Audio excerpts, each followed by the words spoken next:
Saudara-saudara, selamat sore. Setiap kali kalau kita mau terjadi sesuatu, yang mula-mula adalah Allah. Itu dikatakan sebelum dunia diciptakan, Kejadian pasal 1 ayat 1. Yohanes 1 ayat 1 mengatakan demikian juga, pada mulanya adalah firman. Dan firman itu kemudian dikatakan dalam ayat 2 sebagai bersama-sama dengan Allah. Atau setiap kali kita mulai kembali dengan Allah dan kembali kepada Allah, apalagi kepada hati Allah, sesuatu yang dalam, sangat dalam di dalam Allah, maka bisa terjadi sesuatu. Yang Tuhan kerjakan itu beda dengan yang kita kerjakan. Yang kita kerjakan itu dari manusia kita yang fana adanya. Yang Tuhan kerjakan itu kekal. Yang Tuhan kerjakan itu luar biasa.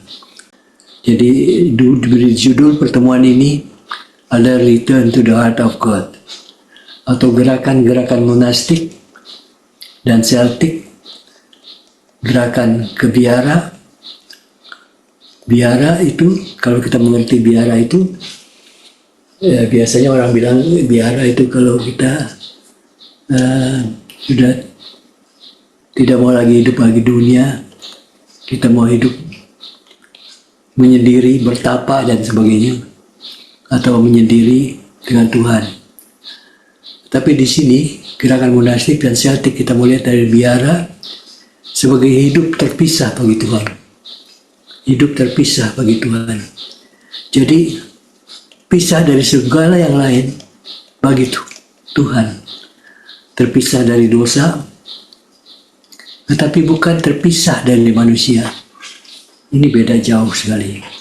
Iman Kristiani itu adalah iman yang berhubungan dengan relasi. Relasi dengan Tuhan, relasi dengan sesama. Dan kalau terjadi sesuatu yang rusak dalam relasi itu, misalnya dalam keluarga, selingkuh dan sebagainya, bisa menghancurkan seluruh relasi.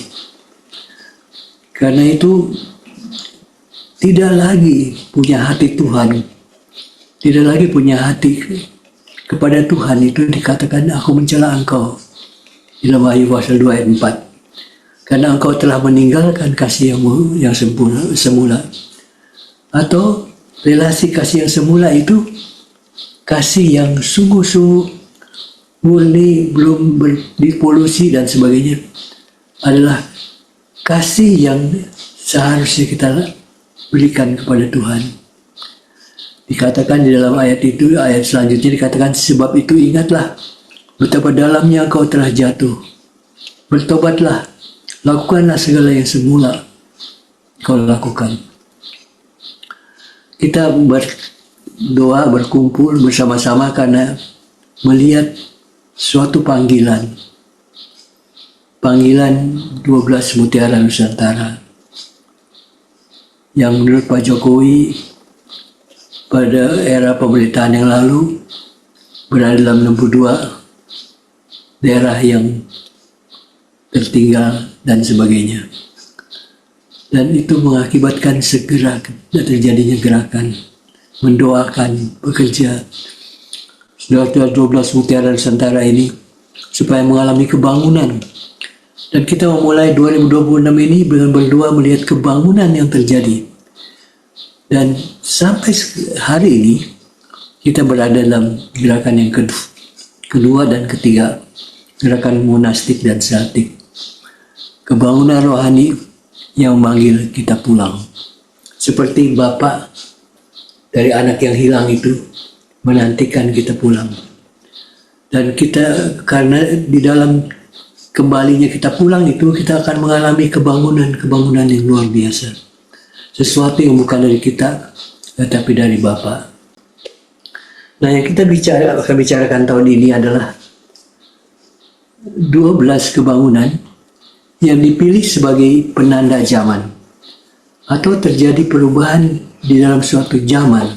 Perubahan zaman yang sedang dihidupi menuju zaman, masuk dalam zaman yang lain. Nah, pertama yang kita bahas adalah, sebenarnya pada waktu bulan Januari kita bahas ketika kita mau terjadi revival, kebangunan rohani. Sebab kebangunan rohani holistik itu mengakibatkan kebangunan, bukan hanya kebangunan rohani secara rohani, tetapi mengakibatkan motivasi dan panggilan kepada kerja dan kepada gerakan itu terjadi dengan dimurnikan. Itu luar biasa. Jadi ketika Yesus menjadi, kita katakan bulan Januari, ketika Yesus menjadi pusat, bukan aku, dilepaskan dari aku, dilepaskan daripada kuasa apapun yang menjadi pusat hidup kita, maka revival begins, atau kebangunan terjadi. Jadi kalau kita kembali kepada prinsip ini, Yesus, segalanya pusat dari perjanjian lama dan perjanjian baru, maka kebangunan terjadi. Ini luar biasa, saudara. Prinsip ini luar biasa. Terus kemudian kita mulai dengan sejarah kebangunan. Kebangunan itu mula-mula kita lihat terjadi di kisah para rasul, Injil-Injil pada waktu Yesus datang, dan gereja mula-mula dilahirkan. Itu pada tahun 30 sampai dengan 313 Edict of Milan. Itu lain eranya sudah, di mana kenyamanan mulai datang, gereja diakui resmi dan sebagainya. Tapi pada waktu tahun 30 sampai 300, ciri utama gereja adalah pekerjaan Roh Kudus, gerakan misi. Tetapi berbarengan itu aniaya besar terjadi. Aniaya di dalam anugerah dan pimpinan Roh Kudus menjadi kekuatan yang luar biasa, bahkan tidak memadamkan kabar Injil, bahkan memperluas penyebaran Injil. Nah, ini gereja mula-mula ini kita lihat sebagai template itu sebagai pola dasar daripada kebangunan-kebangunan yang akan datang. Dan kebangunan-kebangunan di sepanjang sejarah itu membuktikan bahwa Yesus janjinya bahwa aku akan menyertai kamu sehingga kesudahan zaman, kalau kamu menjadikan sekalian bangsa muridku, digenapi. Jadi ini luar biasa, bukan main. Bahwa kebangunan itu adalah bagian daripada rencana Tuhan. Terus penyertaan Tuhan. Dan sepanjang itu kita melihat itu terjadi. Nah sekarang kita mau lihat gerakan monastik dan gerakan Celtic. Gerakan monastik, gerakan biara nih, biarawan. Celtic itu dari 300 sampai 600 yang menekan disiplin dan doa, menekankan kedalaman, dan memberikan fondasi dasar kebangunan. Jadi kali ini kita membahas fondasi dasar. Kita melihat kedalaman pekerjaan Tuhan yang luar biasa itu. Dan dengan kita memisahkan diri, mendisiplin diri, supaya terbuka terus kepada Roh Kudus, hidup dalam doa, dan kebangunan dihasilkan daripada disiplin dan doa. Dalam doa yang berpusatkan kepada Kristus itu mengakibatkan dalam gerakan Celtic 500-900 bukan hanya gerakan biara, tapi gerakan misi ke bangsa-bangsa. Dan ini dampaknya adalah kekristenan Eropa Utara dicapai. Ini terjadi pada waktu Kekaisaran Romawi goncang dan kemudian hancur. Dan ini gerakan-gerakan ini mendahului kemudian gerakan reformasi yang akan kita bicarakan bulan depan. 1517 Pietisme, Great Awakening, kekudusan, Azusa Street, gerakan karismatik, gerakan global selatan, tahun 2000 sampai sekarang, pertumbuhan pesat yang akan kita lihat. Kita berdoa supaya akan ada penyingkapan. Karena dalam penyingkapan kita kemudian melihat terang. Dan dalam terang yang kita lihat itu, kita bisa melihat zaman kita berdoa menjadi lebih jelas dan apa yang harus dilakukan. Nah, kita ulang sedikit Tiga pilar gereja mula-mula. Ini yang template-nya ini. Yang kita sudah bicarakan bulan lalu. Pilar yang pertama, kalau kita mau melihat gereja seperti kembali kepada gereja yang mula-mula, kita mesti memberi tempat, memberikan ruang kepada Roh Kudus sebagai pemimpin hidup kita. Roh Kudus dan firman itu tidak bisa dipisahkan. Kita harus melihat kalau kita menempatkan Roh Kudus sebagai sumber kehidupan kita, seperti nafas hidup kita, sebagai sumber kuasa. Hasilnya ada gerakan yang menggerak komunitas gereja, komunitas yang bukan sembarang komunitas saja, seperti perkumpulan, arisan dan lain-lain, tapi komunitas yang hidup karena bertemu dengan Tuhan yang hidup. Dan komunitas itu adalah komunitas yang menghidupkan orang-orang yang bersentuhan dengan komunitas ini, atau anggota-anggotanya saling sharing pekerjaan Roh Kudus dan firman dalam hidupnya, yang mengakibatkan komunitas yang hidup itu menjadi life-giving community, not a lifeless institution. Kita berdoa supaya gereja-gereja kita mengalami ini terus berulang-ulang. Yang ketiga, bukan hanya Roh Kudus, komunitas Roh Kudus dan firman tentu, komunitas, tetapi misi yang bergerak dan multiplikatif. Yang terjadi adalah di dalam Kisah Para Rasul, missional movement, Kisah 1 ayat 8. Yerusalem, Yudea, Samaria sampai ke ujung bumi. Non-maintenance church. Bukan hanya cuma menjaga supaya masih tetap bisa hidup, bukan demikian, tetapi menjadi gerakan yang misioner. Ini bukan main ini. Kita berdoa gereja-gereja di 12 MN menjadi demikian. Gereja yang penuh dengan kuasa, gereja yang penuh dengan kehidupan, gereja yang bergerak dalam misi, yang bergerak dan multiplikatif. Jadi kita mau lihat nanti dalam sepanjang tahun ini, gereja mula-mula sebagai template kebangunan, sebagai pola dasar kebangunan.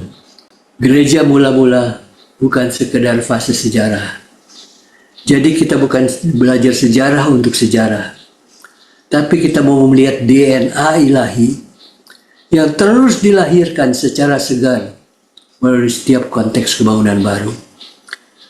Dalam bulan-bulan yang akan datang ini kita akan melihat konteks kebangunan rohani, kebangunan baru, konteksnya berbeda-beda. Dalam perubahan sivilisasi peradaban, dalam perkembangan teknologi dan percepatan dan sebagainya, akselerasi. Tetapi kita mau melihat di dalam itu semua bagaimana template gereja mula-mula ini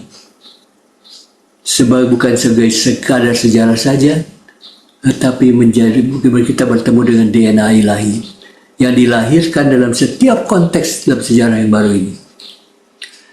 Gereja mula-mula yang kita pelajari itu adalah sebagai gereja, sebagai bab pembuka dari narasi kebangunan global. Narasi kebangunan global ini sedang terjadi sekarang terus-menerus menuju akhirnya. Matius 24 ayat 14. Injil Kerajaan Allah ini akan diberitakan ke seluruh dunia dan kemudian baru datanglah kesudahannya. Dan gereja mula-mula ini adalah bab pembuka dari narasi kebangunan global di seluruh dunia, rencana Tuhan, dan dengan itu Indonesia menuju Matius 24 ayat 14. Alangkah indahnya, luar biasa. Nah, fokus sekarang kepada apa yang akan kita bicarakan pada hari ini. Kita melihat tadi kita sedang diarahkan melalui Matius 28 ayat 19 dan 20, tugas dan perintah Tuhan untuk menjadikan sekalian bangsa murid Tuhan. Bangsa itu mengandung pengertian yang sangat kompleks yang terjadi dalam bangsa itu. Dan Matius 16 ayat 18 adalah tentang Tuhan akan mendirikan jemaatnya, dan alam maut pun tidak mempunyai kuasa atas dia. Yang kita bicarakan hari ini adalah bagaimana hebatnya serangan zaman dan kekacauan yang terjadi, misalnya pada abad-abad ini, 400-500 AD. Jadi kalau pada 0 sampai 300 itu masa aniaya dan sebagainya. Kalau ini tentang negara yang mengambil alih, yang melegalkan gereja, mengalami runtuh kekaisaran Romawi. Yang terjadi adalah kekacauan politik yang luar biasa, invasi bangsa-bangsa Berber dari utara, dan ekonomi yang jatuh, moralitas yang hancur, dan gereja di tengah-tengah ini kehilangan arah, dan dunia kehilangan stabilitas. Ini tahun 400 kira-kira, dan dunia kehilangan stabilitas. Mirip kalau situasi ini berlangsung terus, ini bisa berlangsung menuju ini kehilangan stabilitas karena harga minyak naik dan sebagainya. Dan dalam situasi itu, biara-biara menjadi pusat doa. Orang yang bingung bisa ke biara dan bertemu dengan Tuhan dalam situasi orang-orang yang berdoa. Gereja biara-biara menjadi pusat pendidikan. Biara-biara menjadi tempat belas kasihan dan stabilitas. Monastisisme menjadi bahtera kapal besar seperti kapal Khomeini itu. Ini bahtera yang menyelamatkan iman dan budaya. Jadi monastisisme itu tidak hanya berhubungan dengan kerohanian, tapi juga dengan budaya.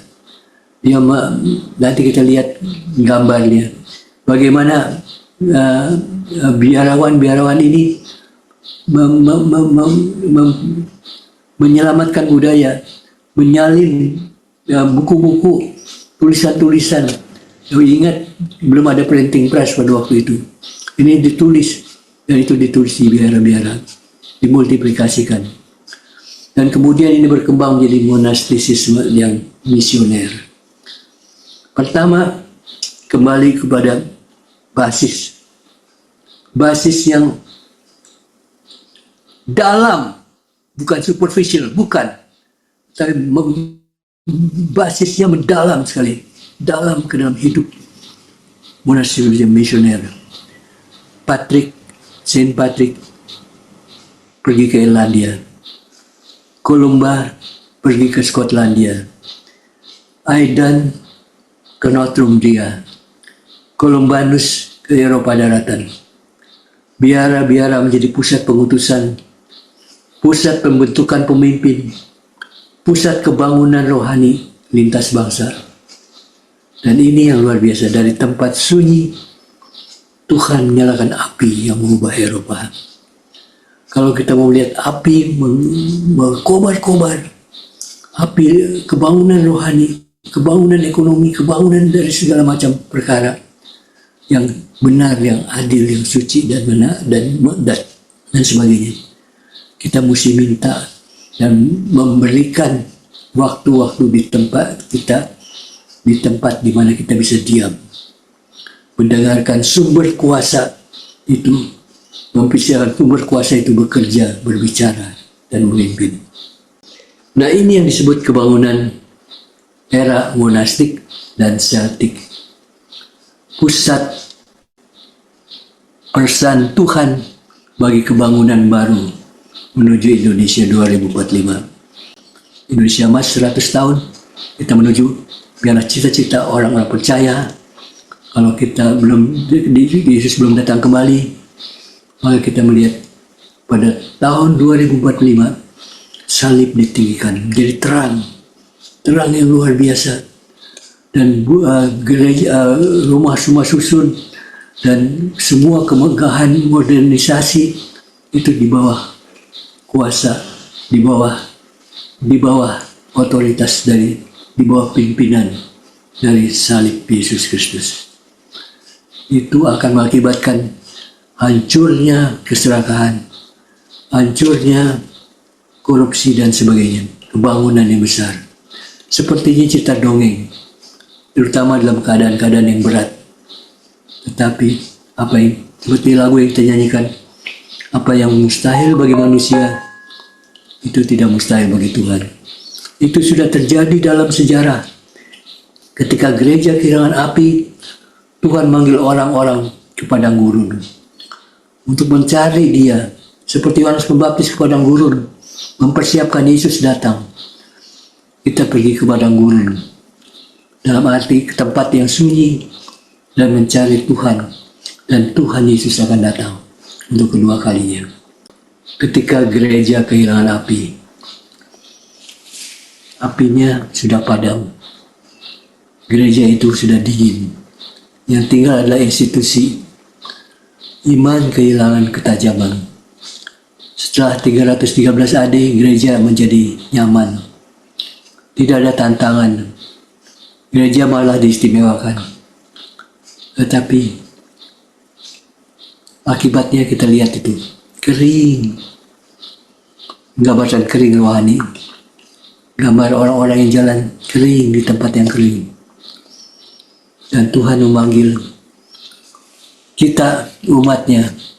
Ada orang-orang yang dalam situasi kehilangan api ini, yang mendengar yang mendengar panggilan Tuhan, yang punya hati yang lapar, bukan kenyamanan.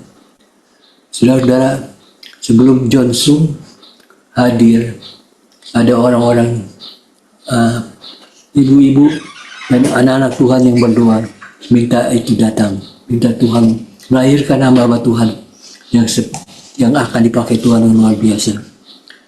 Sebelum Yesus datang, kita lihat Simeon dan Hana berdoa. Sebelum terjadi sesuatu yang besar dan kuat, yang hebat, kita berdoa supaya akan ada orang-orang, kelompok-kelompok doa. Ini kontribusi gerakan monastik dalam menjawab panggilan zamannya. Panggilan zaman supaya terjadi. Ada orang-orang, kelompok-kelompok yang kita berdoa untuk jaringan doa nasional dan lain-lain. Yang punya ritme doa, hidup pribadi, hidup komunitas, fondasi hidup pribadi. Yang berseru kepada Tuhan, yang menantikan Tuhan bekerja. Yang mengikuti pimpinan Tuhan untuk berdoa dan mempersiapkan dalam kelompok kecil. Hamba-hamba Tuhan yang kemudian menjadi hamba-hamba Tuhan yang jujur dan stabil, hamba-hamba Tuhan yang hidupnya hidup seperti apa yang Tuhan maksudkan. Kebangunan dari hati yang lapar, bukan dari kenyamanan panggung. Kebangunan yang terjadi karena menjawab panggilan zaman. Kalau kita perhatikan lebih jelas kehidupan biara pada waktu itu, kehidupan di biara itu menjadi berbagai pusat. Tadi sudah kita katakan, pusat dua, gambar yang paling atas, biarawan berlutut di depan altar, membaca kitab suci, melambangkan ritme doa harian yang menjaga api iman. Biasanya yang ditekankan katanya mau menang dalam zaman ini, kecepatan yang paling perlu. Tapi kalau cepat salah, pilih yang dipilih. Akhirnya disaster. Yang lain dilalaikan, yang lebih penting, jiwa dilalaikan. Jadi kehidupan di biara itu mau mengembalikan pusat doa. Kami, saya dengan Lea, istri saya, biasanya waktu masih lebih muda, masih lebih kuat, kalau bisa setiap bulan sekali retreat, pergi ke gunung, berdoa, mencari Tuhan. Tiap Senin pergi ke pinggir laut di Surabaya itu, di Kenjeran, kalau di Jakarta, Ancol, dan sebagainya. Di Singapura, di Becker's Reservoir. Di Amerika, kami waktu sekolah pergi ke biara-biara Katolik dan sebagainya. Mencari, dan itu luar biasa, waktu yang indah sekali. Pusat doa, pusat kerja.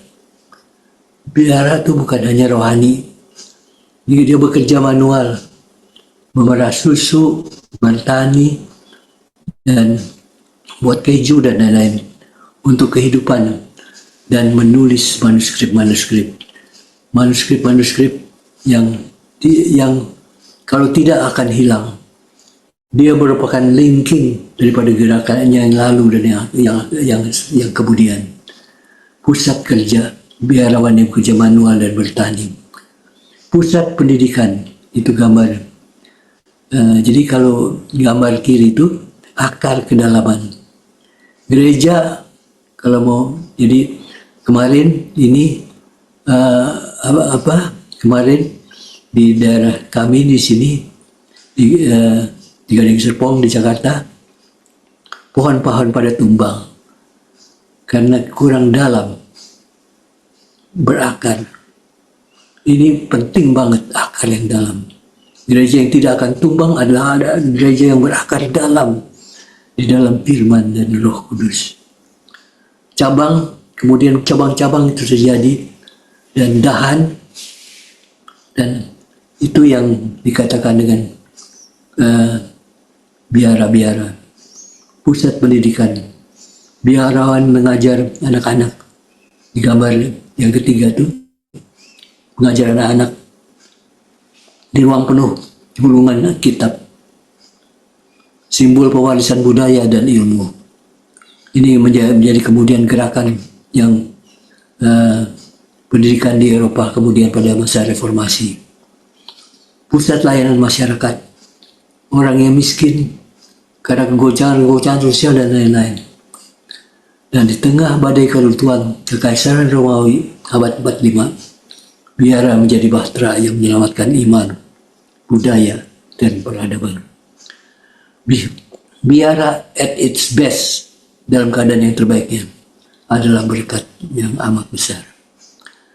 Dan di tengah itu gambar yang paling bawah kiri menjadi seperti bahtera yang menyelamatkan iman, budaya, dan peradaban. Indonesia tidak akan makmur tanpa orang-orang yang adil dan makmur, tanpa orang-orang anak-anak Tuhan yang berdoa.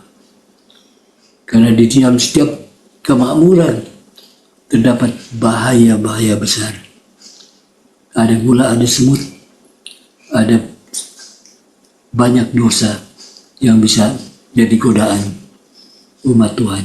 Ketika dunia runtuh itu, pada waktu dunia runtuh, kerajaan Romawi, Kaisar Romawi runtuh, politik, ekonomi, budaya kacau, distraksi, krisis, fragmentasi sosial. Ada komunitas monastik mercusuar di tengah kegelapan. Ada kebangunan kelompok-kelompok kecil yang jadi alat Tuhan di masa krisis. Di masa krisis ini kita kenal orang-orang seperti Anthony the Great 251-356 Masehi, yang bertindak seperti Yohanes Pembaptis, tinggal di padang gurun. Dialah yang dikenal sebagai bapak monastisisme Kristen. Kemudian Pahomius 292-346 Masehi. Dia pendiri biara komunitas pertama di Tabenisi, Mesir. Yang ketiga adalah Saint Benedict, kira-kira 480 sampai 547 Masehi. Biara-biara Benediktin menjadi pusat doa, pendidikan, dan budaya Eropa. Luar biasa. Lihat itu gambar biara itu yang cahaya mencorong seperti mercusuar. Orang-orang yang kegelapan, yang mudah terantuk pada batu di perjalanan, diterangi karena ada terang.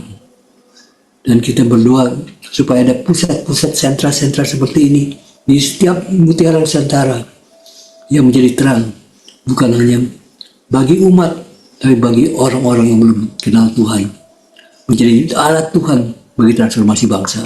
Kemudian masuk tadi monastik saja, kemudian menjadi Celtic. Jadi pembentukan sebelum pengutusan ini, dan masa ini terkenal sebagai ada tiga tokoh yang kita akan angkat di sini. Pertama, Saint Patrick, Rasul bagi Irlandia, Bapak Kebangunan Celtic. Kedua, Saint Columba,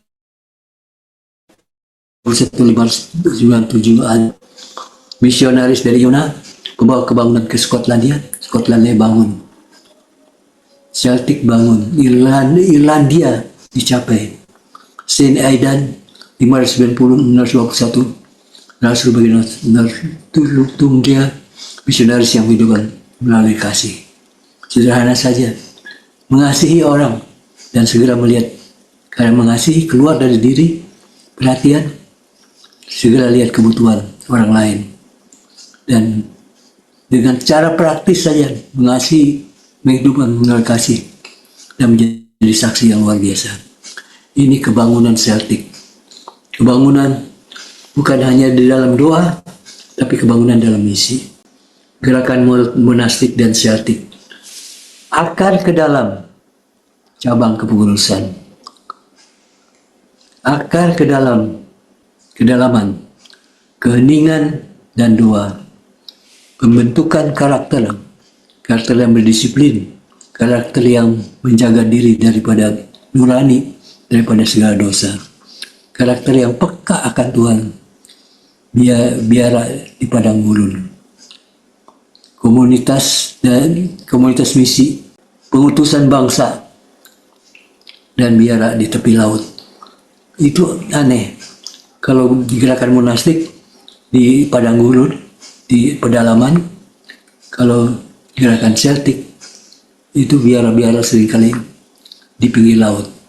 Karena dia pergi mengutus misi.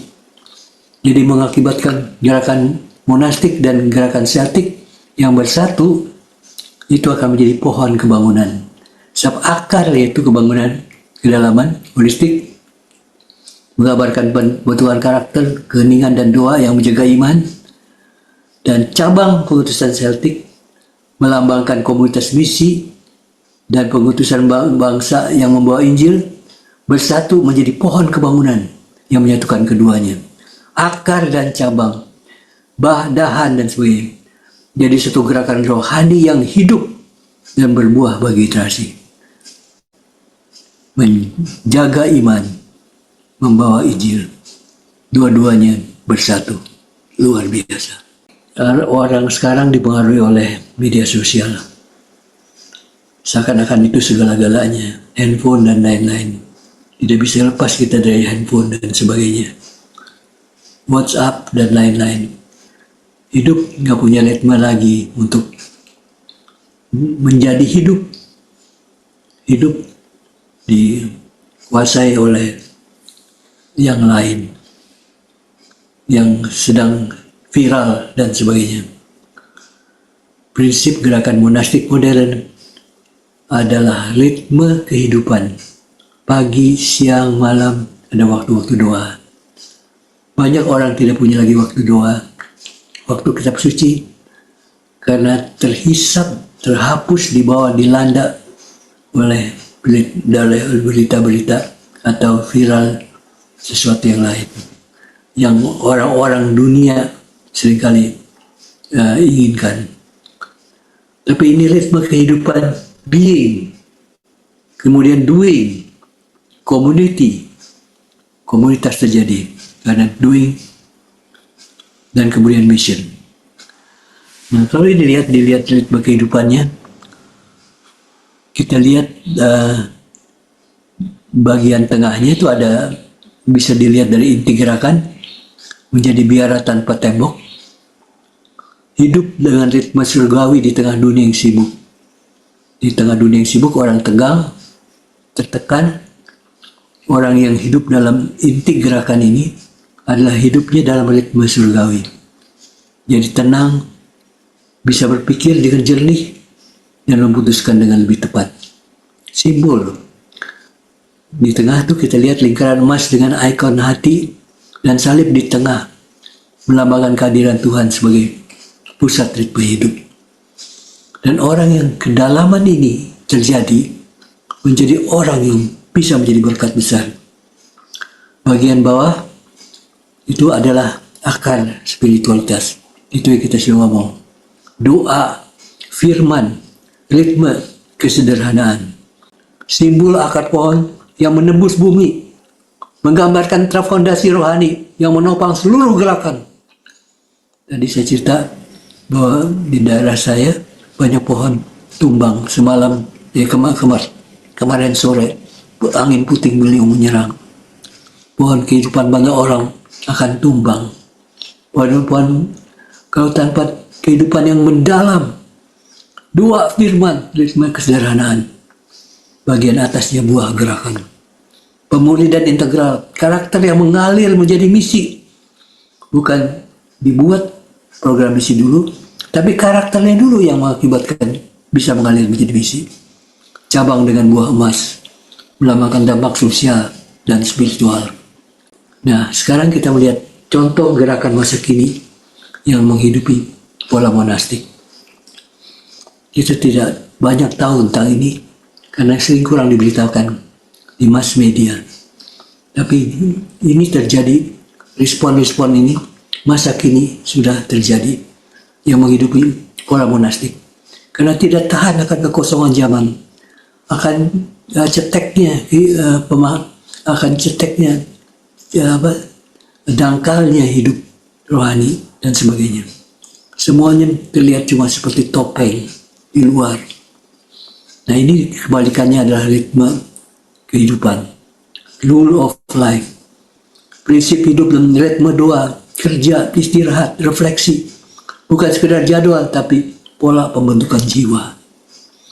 Gereja-gereja mesti punya ini.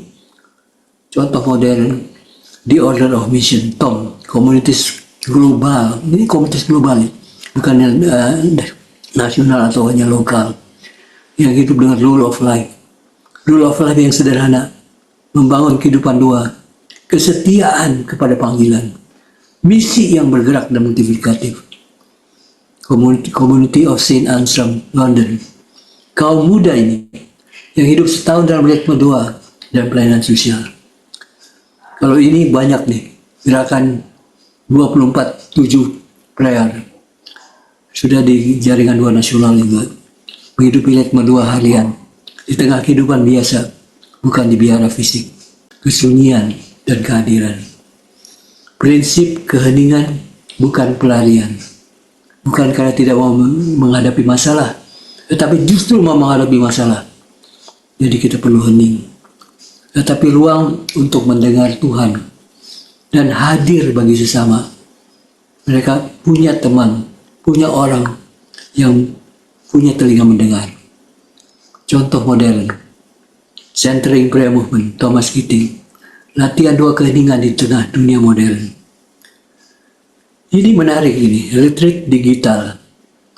Biasanya retreat kita pikir menarik diri, mencari Tuhan, tapi ini retreatnya puasa digital.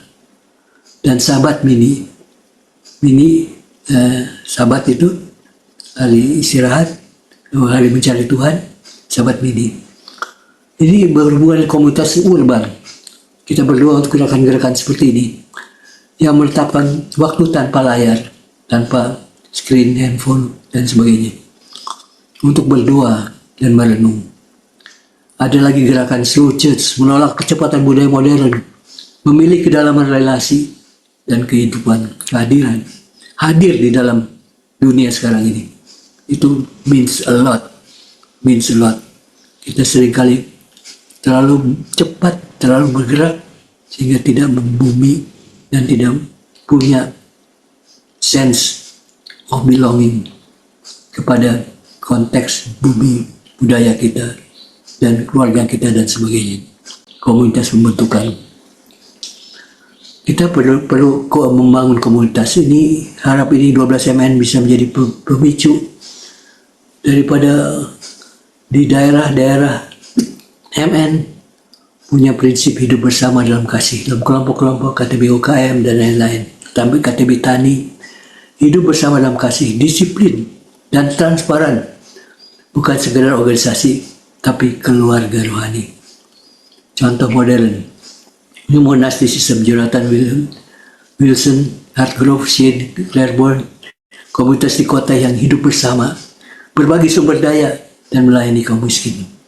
Ini terkenal sekali, Library Fellowship, Francis Schaeffer, salah satu orang yang punya peran besar dalam gerakan teologi yang takut akan Tuhan, otoritas Alkitab, relevan dengan zaman, komunitas belajar dan refleksi iman di tengah dunia sekuler. Saya kenal orang-orang yang dipengaruhi dan hadir di Library Fellowship yang diubahkan Tuhan. Luar biasa ini. Gerakan Rumah Doa, komunitas kecil yang berdoa dan membentuk karakter di rumah-rumah biasa. Ini jadi gerakan-gerakan ini tidak harus menjadi seperti biara yang terus-menerus menyerahkan hidupnya. Bisa juga seperti gerakan Rumah Doa, United New Monasticism, Library Fellowship, berapa bulan dan sebagainya. Contoh lain. Nah, kerja dan pelayanan sebagai ibadah. Kerja menjadi jenuh. Kerja dan pelayanan tidak punya waktu bersama. Satu mendominasi yang lain. Tapi kalau kita hidup melihat semuanya sebagai ibadah, maka kerja menjadi indah, pelayanan jadi mulia. Prinsip adalah kerja manual dan pelayanan sosial adalah bagian dari ibadah. Ora et labora, berdoa dan bekerja. Itu bukan hanya menjadi ritme, tetapi menjadi kehidupan. Contoh modern ini terkenal sekali, Taizé Community di Perancis. Menggabungkan doa, kerja, dan pelayanan lintas denominasi. Gerakan Faith and Work juga demikian di antara gereja-gereja. Mengintegrasikan spiritualitas dengan profesi di marketplace. Komunitas agraris rohani. Ini bagus banget ini. Dua. The Bruderhof dan Simple Way. Yang hidup dari kerja manual dan berbagi hasilnya. Yang membuat orang produktif tetapi tidak serakah. Nah, kalau kita perhatikan sampai sebegitu jauh, apakah inti gerakan monastik modern? Inti gerakan monastik ini dan penerapannya kemudian dalam modern, zaman modern sekarang ini. Gerakan ini mengajarkan bahwa pemuridan sejati bukan hanya belajar dan melayani, tetapi menghidupi, sekali lagi menghidupi ritme yang membentuk jiwa. Tetapi sekali lagi menghidupi ritme yang membentuk jiwa. Being pertama, doa, keheningan, refleksi, pembentukan karakter. Doing, kerja, pelayanan, misi, transformasi sosial. Keduanya saling menyalakan, seperti akar dan cabang dalam pohon kebangunan yang telah kita bahas. Kebangunan dari kedalaman. Kita sudah jenuh dengan segalanya yang bersifat hanya permukaan. Di kulit saja. Jiwa kita kosong, berteriak memanggil, minta tolong. Panggilan pengutusan ini adalah dasarnya kebangunan sejati lahir dari kedalaman pertobatan, bukan dari permukaan emosi, bukan hanya sekedar menyentuh emosi. Oh bagus, emosi juga kena, tetapi kita berdoa kedalaman pertobatan di gereja-gereja kita di 12 MN sangat dalam, sangat dalam. Allah membangkitkan umatnya bukan hanya untuk dipulihkan, tetapi untuk diutus. Ini yang kita suka lupa. Kita ingin dipulihkan, tapi tidak mau diutus. Tapi diutus tiap hari. Sudah di antara anggota keluarga sendiri dan kepada lingkungan kita. Air mata menjadi benih pengutusan. Dari ruang terdalam jiwa menuju ladang yang menanti. Ladang yang menanti dimulai dengan air mata. Teman-teman saya di OM dulu di Timur Tengah, kalau melihat anak-anak yang tidak boleh mendengar Injil di Turki menangis, air matanya menjadi benih untuk dia sendiri datang ke dalam kehidupan banyak orang di sana. Kedalaman perjumpaan melahirkan keberanian misi. Jadi kita berani menghadapi dunia yang retak, menjawab panggilan untuk hidup, hadir sebagai orang dalam terang.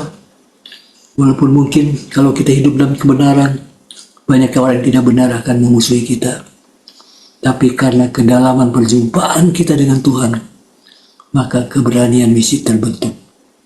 Kebangunan yang tidak mengutus hanyalah pengalaman, tetapi kebangunan yang mengutus menjadi gerakan Allah dalam sejarah. Sekali lagi, kebangunan yang tidak mengutus hanyalah pengalaman. Luar biasa ya. Kebangunan di Soe, kebangunan di Nias, kebangunan di mana-mana. Tapi Soe mengutus. Sampai sekarang kita lihat hasilnya. Tapi kebangunan yang mengutus menjadi gerakan Allah dalam sejarah. Segala puji dan hormat bagi nama Tuhan. Amin.